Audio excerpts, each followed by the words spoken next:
Hey everyone, this is Crumbs, back with another quick little tour. We're going to show you something here I thought was kind of interesting. Got a few farms here together, nothing too crazy for the most part, but I thought some of the stuff I was doing with the ice farms were kind of interesting, so I'm just going to show that and then move on to a couple other things today. I have a vine farm, and then just quick look at something to go between dimensions, so here we go. So this is the first ice farm I designed, and as you can see, it has just a pretty simple setup here.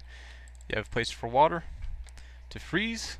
You have water source block on that side, and then down here along the back, that gives a opportunity for it to freeze. Then it's based on a clock, it'll get pushed up.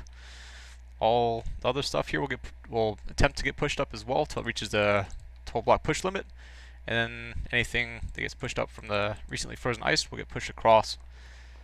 Just keep going all the way to the end until it fills up. Then you come through with a pickaxe and just mine it all out. The setup for this is, again, pretty simple. There's a clock back over there, and outputs stuff all the way along the back that feeds up just a simple kind of chain. And this is kind of jury rig. This is pretty rough to activate all the pistons going all the way across. So I'll show then a slight improvement, I guess, on this idea. This is the second version I came up with. Again, it's basically it is the exact same idea. Setting this one I improved that I actually have glass on the inside instead of terracotta. Because glazed terracotta can be insta-mined like ice. So that was a bit of an issue with the one I had over there. So that's an improvement. The other, like the more interesting thing, I guess, is that I used trees from redstone torches. So I thought it was kind of interesting to do things that way. Again, you throw a hopper clock, and I have torch trees going up that power all the pistons up there. So I thought this looked kind of cool. I don't know if it's actually better than the other one, but I think it's more interesting, at least in how it looks and how it works.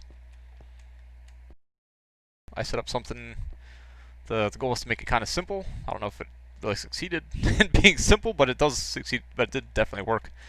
So I have something that'll actually bring the ice to the player. You can stand in the box and mine out as it pushes everything across. So I'll then go through this real quick, show you some of how it works. So there's a basic clock in the back, and then it sends out a signal every other time to either side. It has some particular functions involved. So first, it'll activate the pistons. It'll power the pistons, which will push ice blocks up, and it will keep the pistons powered so that they remain as immovable objects. So all the stuff the slime blocks touch has to be immovable or has to not get picked up by it. So I have these here. So these are to put a block over top the water source blocks so they won't freeze, leaving air for the water to freeze in here. So the flying machines themselves are a little odd. I was trying to come up with a way to make it 1 block high. I ended up not really being able to make that work, so I made some of it 2 blocks high. And so this is just a weird contraption. I'm sure there are easier, nicer ways of doing it. I added in a couple extensions to slow it down when it's pushing it in towards the player. I believe that is unnecessary, but that's something I threw in.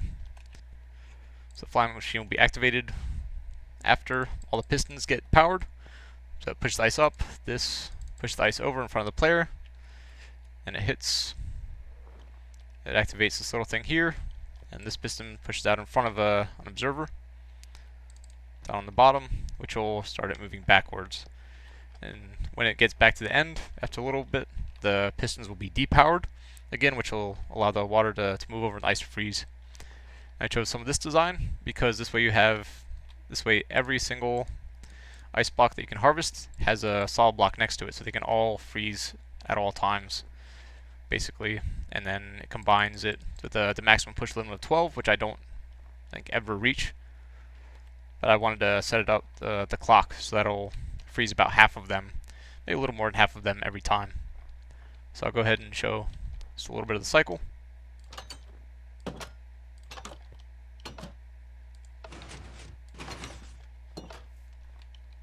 Okay, so you can see all the pistons got powered. You have the flying machine coming across, pushing it through. Just standing here, I have a solid block over my head for phantoms. And being this open, it is actually a problem. You just hold down the mouse button and you can unplug the mouse. And I'll just go through and mine out all the blocks. That's a problem.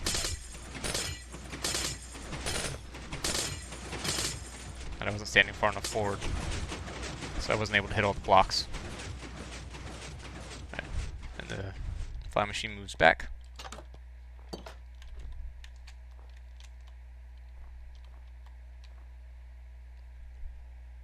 And based on a clock, all the pistons are going to depower, which allows the water to flood back in. So the timing works out pretty well. Need to get rid of these to make sure it doesn't break.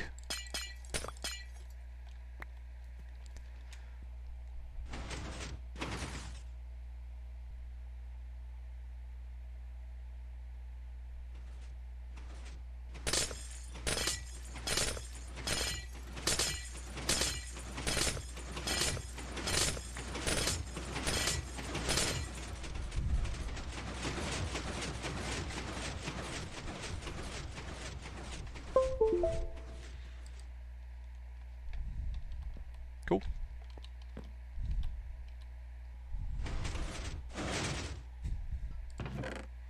And I just manually pack the ice down into the shulker boxes for now. And I generally use just the, what is it, I think efficiency 3 or something is good enough to harvest ice. So I have a bunch of ones that were, a bunch of pickaxes that were cheaper to produce that I use for this. Here, in addition to my ice farms, then I have a couple things here. I have just a basic pumpkin farm. And the pumpkins grow, they're detected, and a whole bunch of pistons get pushed around, so even if something somehow gets messed up and it misses one, it'll get picked up by the others around it so it won't break. I just have hopper mine carts collecting everything, dropping it down into the chest below. Basically the same thing. Then with melons, I just thought the design was interesting, trying to come up with a use for terracotta. Seems a bit much at times, but it's a bright, odd style. I figured there's not usually much place for it, but I try to make it work here. I have just a carrot farm here. Again, I'm still playing 1.13, so the old style works. At least in some ways they have a bunch of different farms together, so if you want to AFK for one of them, you can also collect the resources for a bunch of other ones, at least when they're small and simple. Something like this if you don't need too much. So that's it for this area. I think the ice farms were really the most interesting thing here. Now I'll go take a look at how I have it set up basically to get between dimensions. It's a pretty simple basic setup.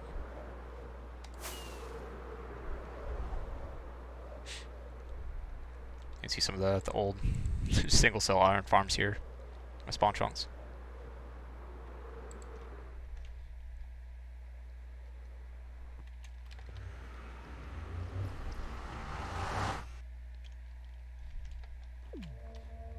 Right, so this is the only piston bolt I've actually bothered to build up.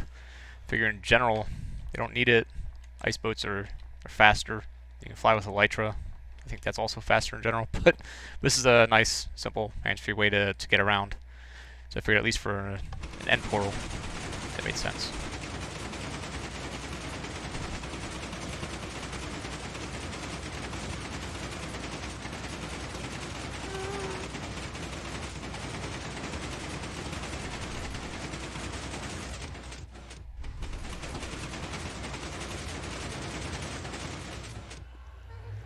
And it drops you right off into the portal.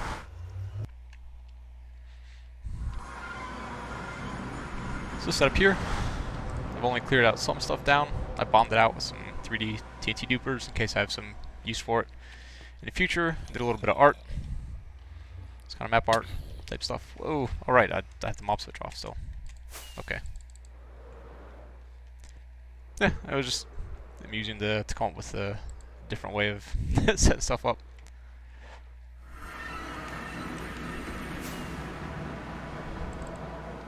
And of course, just fly through, and you're back at spawn again. So the main use for this is so when I am transporting materials from somewhere else in the world, I can just transport them quickly to the end, then go back to a bed that I've saved, and back and forth between the bed and the overworld and the end. just hop back in here and make a bunch of loops. And then I want to build another transportation, set up a station with a bunch of chest mine carts, so I can move stuff from here into that, and I can transport them wherever else I want. So I just have one piston bolt going to an end portal. So I have a nice, easy way to make a quick loop to transport large amounts of material. The main use for this so far is going to be for the quarry I have set up. So the last thing I'm going to show today is going to be just take a look at the vine farm as a different design. So head out there.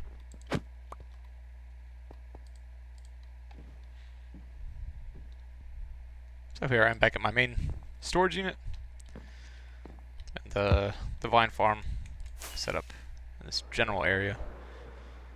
It seemed like a reasonable place to do. I got some flower farms off there, one for the swamp, 2 for the flower forest. I still need the blue ones, some in the plains for when I update. We'll have to see how that goes. So this then is my vine farm. I need to be careful because I still have my mob switch off. But it's just I wanted to have a nice open setup, because I have the leaves overhead. I don't have to worry about phantoms while I'm actually in here using the farm. Basic design. This turns on a clock, which drops out shears. And here I have to take off my boots and fill up my inventory except the one slot. And this has multiple shears then running through the entire water stream. So that way, very shortly after it breaks, it'll start working again. So a good place to start is up in here, because to get the right distance, it helps be pushed back against one of these things. So that way when you knock out all the vines, you're just far enough away that you don't hit the glass on the other side. So you just come down one side, get pushed around in an odd loop, and this is just because you need to get pushed back against a trapdoor. Yeah, you just have water streams down below the vines that collect all the drops they sent underground down into the. I have everything gets picked up in this. It goes over an item filter that will collect the vines, and then everything that doesn't go into there gets pushed back up into this chest here. I can turn this back off. So that's it for the vine farm. Nothing crazy. Just thought it was it's an interesting style, really, more than anything else. And pretty simple, straightforward design, just moving back and forth. Set up nothing too crazy, but you can get a decent amount of vines out of it. Figured there's no reason to get sucked into the perfect efficiency or whatever else. I think it's just fun to come up with some interesting looking design choices, and that's what I came up with. So yeah, hope you all enjoyed, found something interesting. Cheers.